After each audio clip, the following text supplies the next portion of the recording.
The song goes like this.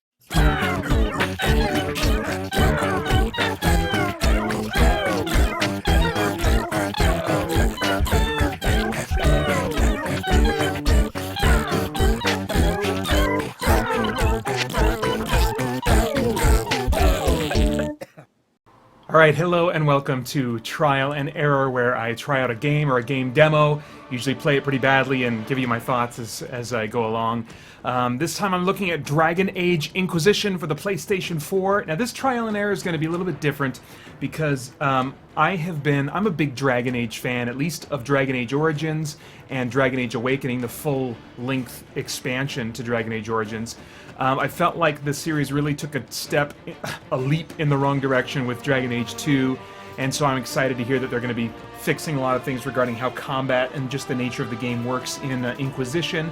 Love these kinds of games.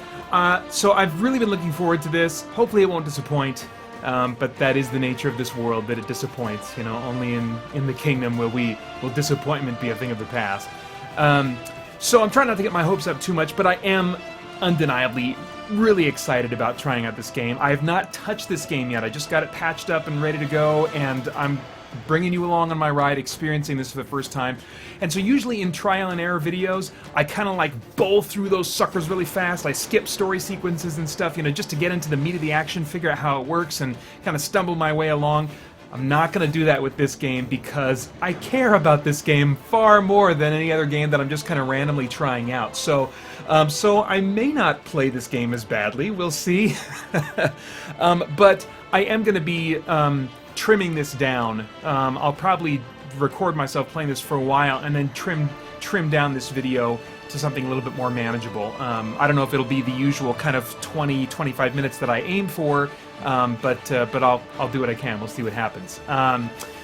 Okay, two things I'm very curious about thematically, aside from the what the game is going to play like in terms of the combat system. I've heard some good things about a return to kind of the strategic nature of the Dragon Age Origins, in addition to the ability to enjoy it as kind of like an action RPG type game. So I'm really looking forward to see how that plays out.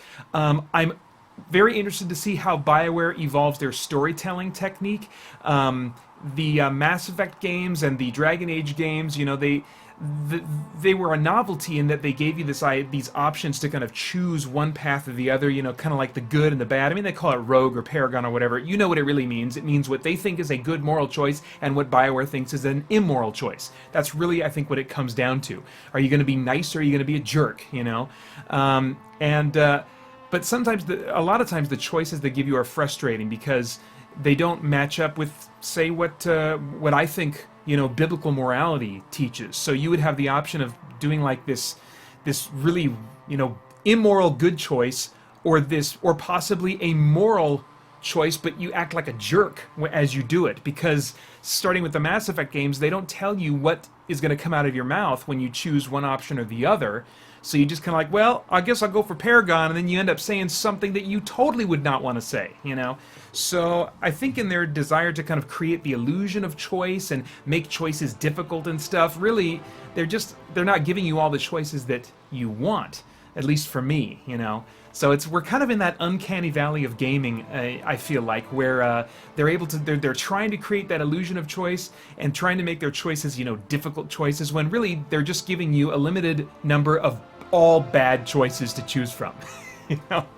So I'm interested to see how choice and roleplay evolves in this game. I'm also interested in thematically two things. One, BioWare, since I want to say like Baldur's Gate, Neverwinter Nights, you know, Dragon Age, you know, onward, even some in Mass Effect, they have two things that really seem to be thematic focuses, not focuses, but recurring themes, recurring philosophies being presented. One is that if there is a monotheistic, organized religion, they are at best hypocritical jerks, and at worst, the absolute source of all evil in the world. You know, there's not much room for a good monotheistic, organized religion unless they kind of are really wishy-washy and don't really commit to believing anything. And so we'll see kind of how that progresses, and that's not, you know, unique to BioWare. That's been kind of a very tired trope in fantasy for the longest time, and there was a time long ago when I would be, I guess, maybe a little offended by it, but now I'm just like, as a story-loving geek, I'm like, this is a tired idea, guys. Let's create a different concept to play with, than organized religion is bad or whatever. Okay, we've seen that. We know that story, The other thing that they've been doing more and more of is it seems to be like a pseudo agenda, maybe not a pseudo agenda, maybe an out and out agenda. I'd have to talk to the creators and hope they'd be honest with me to get a straight answer. But an agenda for the gay and lesbian and bisexual community to bring a sense of that being a common element in the world. Homosexuality and bisexuality and things like that, and making it more commonplace. And it's also interesting how they, and this kind of gets into the choice thing again, the options they give you for interacting with those that are homosexual or that are bisexual or whatever. I was not happy with the options they gave me to interact with Zevran. I wanted to support and love Zevran and as a human being and validate his worth as a human being.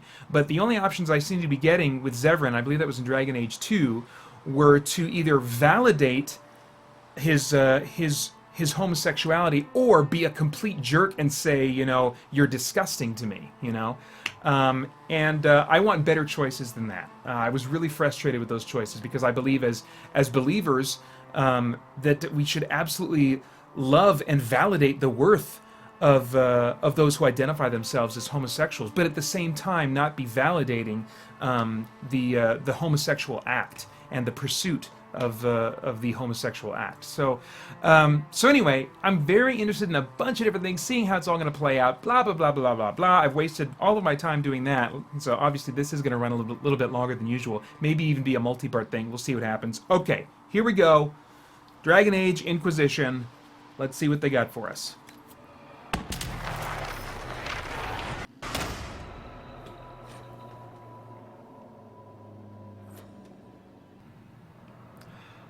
Okay, so they've got tons of customization options for how your character looks, except for the precise ones that I wanted for my hair color, which meant that I couldn't really replicate my hair color as closely as I wanted, which means that I just gave up altogether in making a character that looks like me.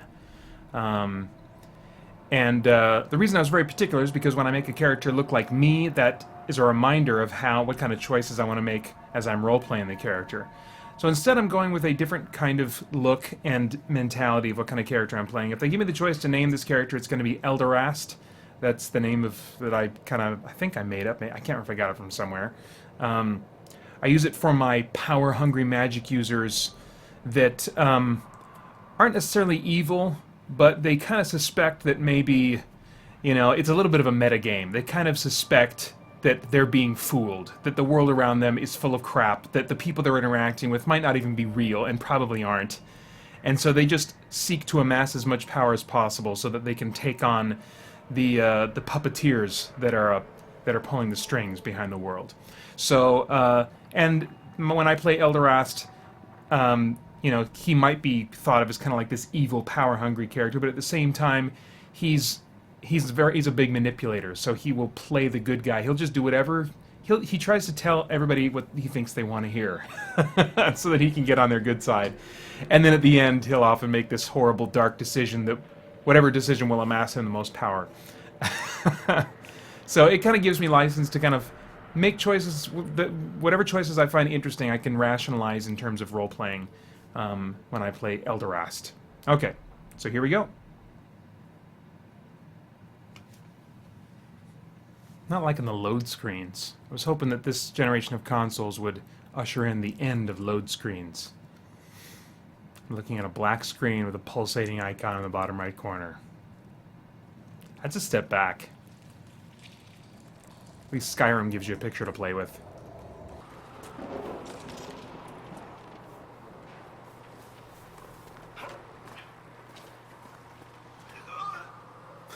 Okay. Alright, so they have some specific places they want me to go.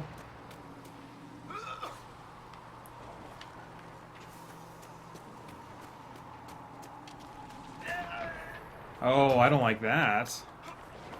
Feels pretty stinking linear. Alright, I'll do their little dance. R2 to attack, huh? Okay.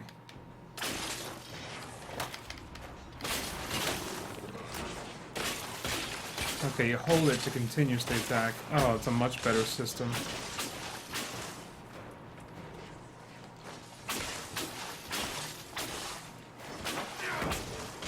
So they're bringing back that kind of sense of action-y combat from Dragon Age 2. It's over. A little bit. Drop your weapon. So far, I'm definitely feeling the action RPG side of things more than the real-time with pause side of things, which, you know, isn't bad. Ooh, yeah. Exploration is rewarded. Thank you.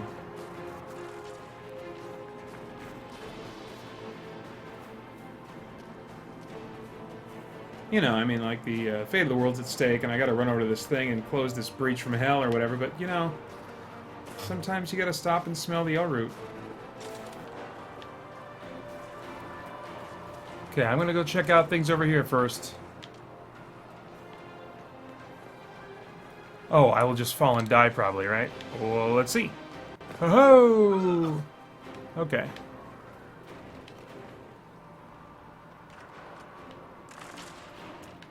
Nice, right inside, no load screen or anything like that.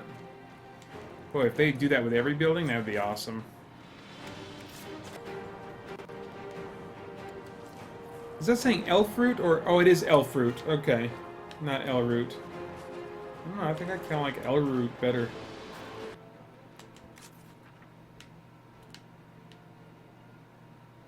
Can I zoom in a little bit? Okay. Oh, I want to zoom way in. Way in. No. Oh, that's just... It's a quest map. It's not even an area map. I don't like that in my mini-map I can't see kind of like the terrain and try to remember where I came from. Where's that building I just walked into? Oh, there it is. Okay. So I kind of lost my bearings a bit there. I'm afraid to go... I don't want to trigger events. I just want them to let me explore. I'm afraid that their precious story is going to get in the way of my exploration. Oh, there are Darkspawn up there. Am I not supposed to be going in this direction? I better save. Just in case I'm about to get myself into trouble. No one's saying, "Chosen one, you're going the wrong way." So I'll just I'll just keep going this way. Can I shoot him from way back here? Let's try.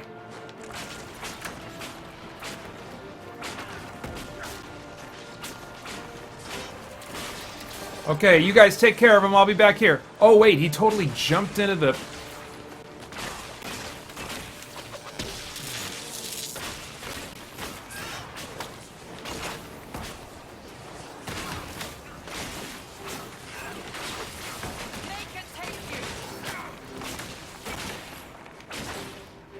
So, I take it you're from the Free Marches. Oh, accent. I'm from Kirkwall, but you're from, further east, maybe?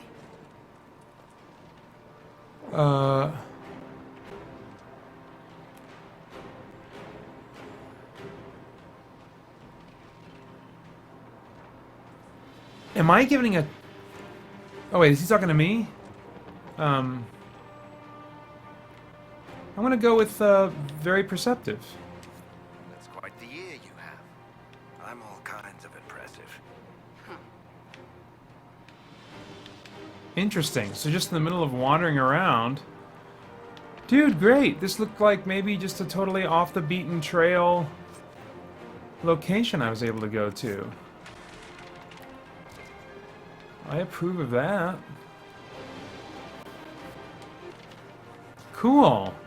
Oh, that was a nice little, like, detour that they let me take. I like that. That gives me hope that this is not going to be a linear experience. It at least seems to have the same kind of openness as Kingdoms of Amalur Reckoning. Your Alicia Blast of... What is this? Tactics.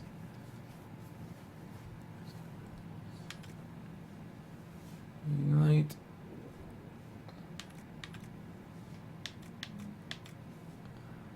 Tactics setting. Enable abilities are used when appropriate. Huh. Disabled abilities are never used by the AI. I see. Preferred abilities are used more frequently and are favored over enabled abilities when both... Okay. When appropriate. I get it. So that's when I'm not controlling him. That's what it does. Alright. And behaviors. Okay. The behavior screen allows you to provide instructions to your party on how they should fight, cooperate, and defend themselves in combat. While you can directly control and switch between party members at any time, they will follow these rules when you are not controlling them. Gotcha. So this is the AI stuff. If mana stamina falls below this threshold, party member will stop using abilities that require it. Ah, okay. Yeah, that's cool. Choose targets by following another party member's target or by prioritizing threats to another party member. Yeah.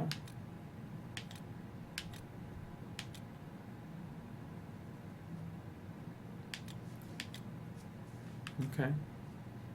Party member will not use healing potions if this many or fewer remain. Ah, interesting. Okay. When the party member's health falls below this threshold, they will attempt to use a healing potion. I'm liking this stuff. Okay. Chancellor Roderick, this is... I know who he is. As Grand Chancellor of the Chantry, I hereby order you to take this criminal to Val Royeaux to face execution. Order me? You are a glorified clerk, a bureaucrat. And you are a thug, but a thug who supposedly serves the Chantry. We serve the most holy, Chancellor. As you well know. Justinia is dead!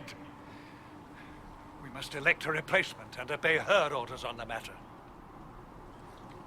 Okay, so that's very interesting. First, basically the first representative of, I guess I would say, authority in the Chantry is, you know, this really arrogant guy who really looks down on everybody else, and so far they're really falling in line with how they, you know, typically. Not that I should really expect them to change how they're representing the Chantry. They're not.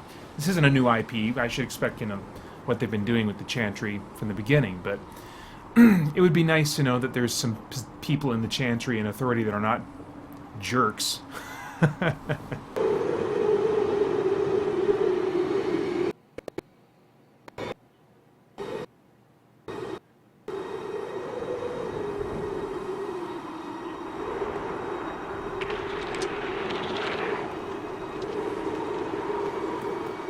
Alright, well, can I go back this way?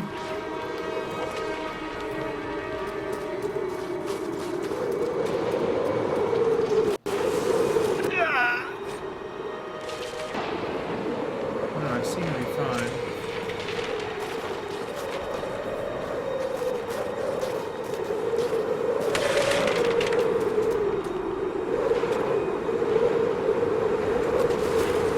How the heck did we get up here?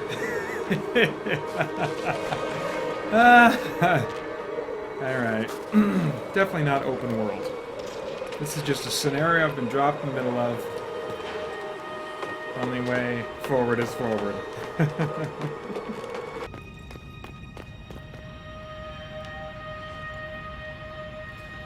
And what I'd love to be seeing in a next-gen game like this is my reflection in the ice here.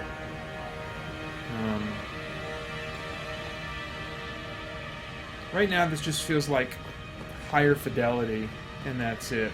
I don't see a ton of interesting new immersive kind of graphics, or physics, certainly. Physics seem just as no more advanced, really. The character physics and animations don't seem any more advanced. Certainly not the facial animations, the body animations. There's just kind of some stuttery type stuff in the cutscenes, and This stuff that I would expect to see on an Xbox 360 game, you know, which is what I played these Dragon Age games on before this. Okay. But I mean, you know, they developed this game for multiple platforms, so they kind of have to probably serve the lowest common denominator a bit.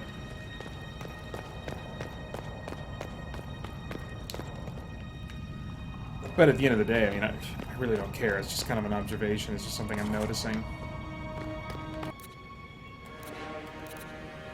2 rates, but I doubt I can... Ooh, that's interesting. What are they telling me? Immunity to physical effects, immunity to poison.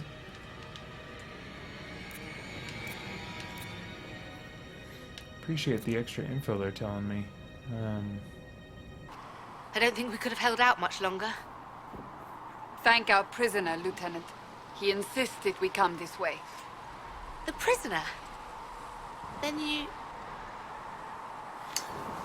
See, this is something that I wish that BioWare could somehow change about the way that they tell their stories, you know?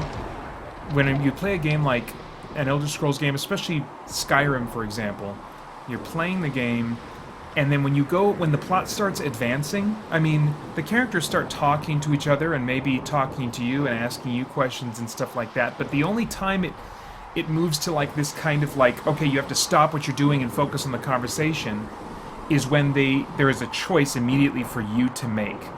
So, but BioWare, they still use these kind of cutscenes where you kind of like, okay, we're moving along, and then suddenly you get to a trigger point, and then boom, you lose control of your person, of where they walk and stuff like that, and you're just watching a cutscene, and it takes you, at least for me, it takes me out of the game a little bit. I would love to see them figure out how to allow you these kinds of choices and keep doing what they do well, I think, in that area, or at least well for now. It's, you know, could be better, but we're kind of in an uncanny valley of the technology, I think, in terms of how choice is presented and the illusion of choice.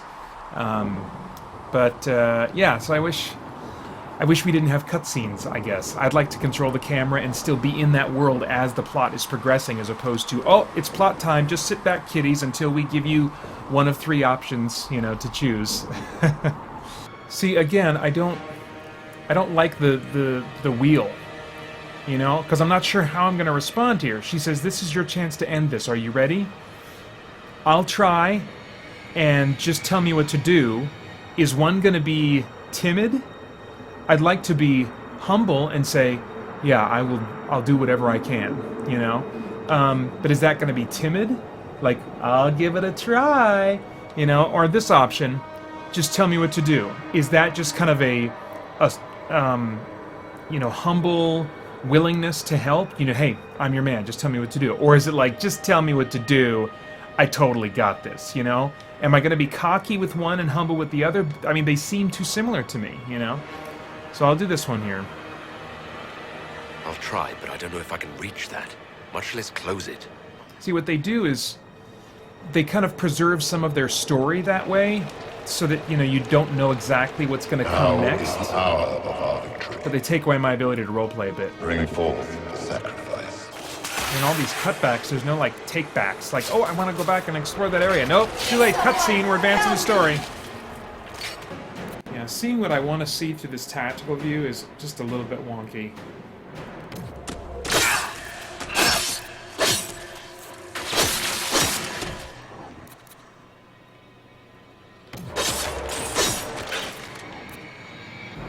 I mean, I'd love to have this kind of zoomed out bird seat. They'll let me go horizontally away, but then it's hard to get high up.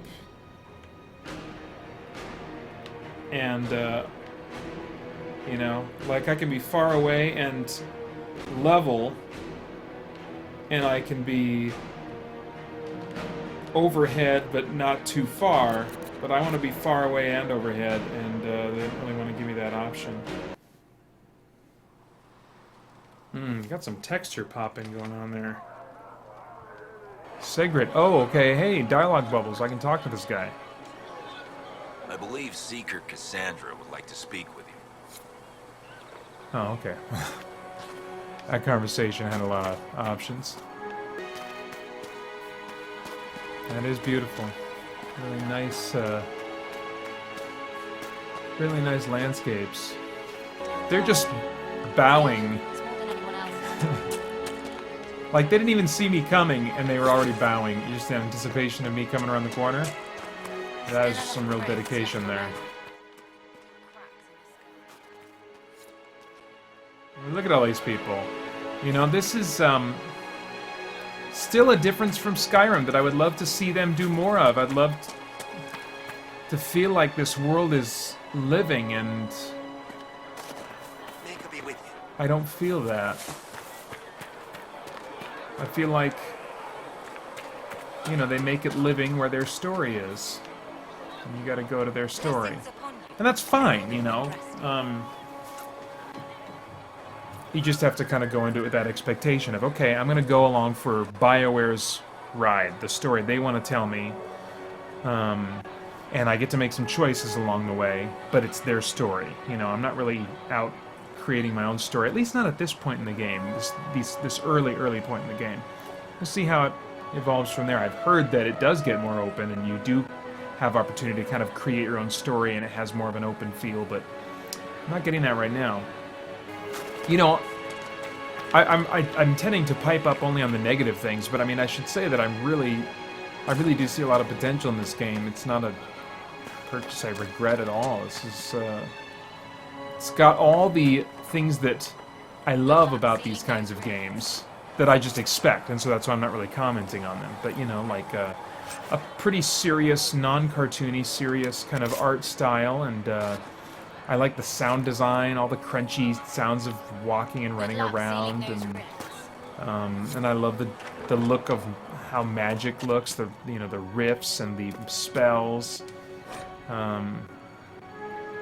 You know, so in terms of the sounds and the visual, let's see, less thrashing. In terms of the sounds and the visuals, I'm very happy with this. You know, and I think the gameplay's there too. My initial impression of the tactical system is very cool. Some things I'm having to kind of get used to, but I think it's just a matter of getting used to them. I don't think that they're necessarily broken. I just have to figure out, okay, what do I need to do to get what I want out of this interface? And so it's a bit of a learning curve, but I don't see any like broken issues or any problems, you know. I think probably I'm really going to start digging that tactical system once I kind of get my hands around the interface a little bit more. I'm just kind of going around collecting stuff because that's what I like to do, and it might be advantageous for me later to have done that now. But they haven't given me any ability to access crafting yet. I'm guessing there's some kind of like meeting, and that whole thing was basically the tutorial quest, you know. And we'll probably have a few tutorial things coming up soon here. I'll probably have some conversation with somebody that'll say, thank you, and now we're going to do this. But first go prepare. And then I'll walk around this town learning some of the ins and outs of different things that I can do in the game, like crafting, I would assume. I'll get an introduction to that soon. And, you know, I do like these, you know, this lack of load times. You know, it's probably an improvement. I mean, well, strike that. It's definitely improvement over Skyrim's load times when you on the 360 when you have all the DLC installed. Those are monstrous load times. But I wanted to see those disappear. Anyway, I am seeing them disappear at least when you enter into buildings, which is really cool. Or at least these smaller houses, these one-room buildings. So far, no chests seem to be locked. I suspected that one might be, but I guess there's no padlock on it. Oh, who's this guy? I didn't see you in here. I believe Lady Cassandra wanted to speak with you. Yep. Keep steering me, everybody. You're doing a bang-up job.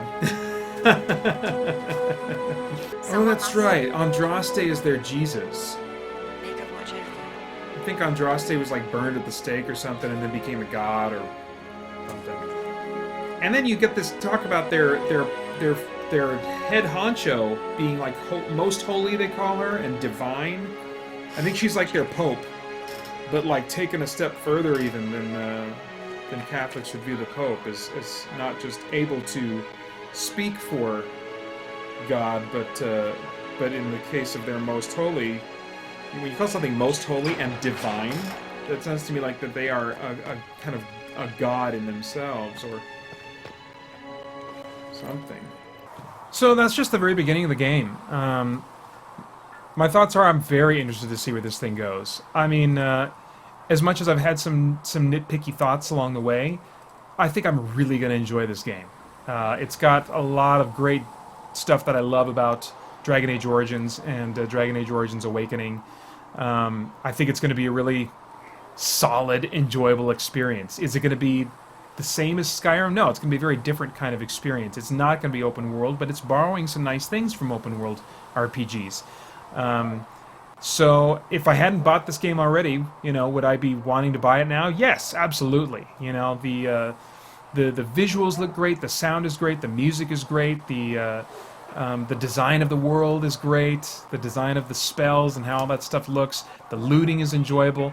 There's the promise of crafting and all kinds of great stuff. I mean, this is a game I can't wait to really sink my teeth into and figure out. And I think the story is going to be interesting, and I'm sure I'll enjoy figuring out what kind of choices I can make and what the game will let me do and what the game seems me to want to do. We're at the very early stages of the game, and so I know that there's an openly gay character that's going to be a part of our party that we haven't been introduced to yet. But I'll consider giving some thoughts and reactions to that if I feel like it's worth reacting to when I get to that point. But for now, what I would say is, yeah, absolutely. I am thrilled that I bought this game, and I can't wait to explore more of it. I'd love to get your thoughts if you were playing this game or planning on trying it out, or if this just doesn't look like your thing, you know. Yeah, give me your thoughts in the comments below, and please do like, share, and subscribe if you like this video and want more videos like it and want to share it with others. And then after doing that, I hope you'll go over to ChristianGeekCentral.com and join us there as we continue to geek out and seek the truth. ChristianGeekCentral.com